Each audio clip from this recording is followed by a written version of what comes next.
Ayun ang mga kaikot, no? Dito naman po si Judge TV at meron naman siyang na-discover dito sa YNG. Sobrang ganda nitong kanilang H1. Yan, meron silang version dito ng H1 na talaga super ganda at sobrang nako, mabibigla kayo kung ano po ang top speed nito. At ayan, nakakaganda ng pagkadilaw niya kasi sa kanyang port din po, kulay dilaw, pati na rin sa kanyang napakagandang, ayan oh, rim o mag. So, di ba? Tapos ayan, napakalaki po ng rotor disc brake niya.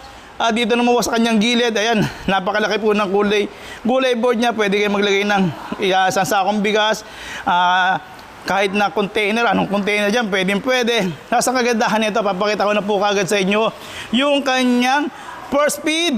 O wag na, diretso na natin ng third speed. Ayan, nakikita po natin. Ayan na, third speed na tayo. Ang top speed niya ay, ayan, 145. Sobrang lakas po talaga nito. Hindi naka-dual disc brake siya at yung kanyang handlebar ay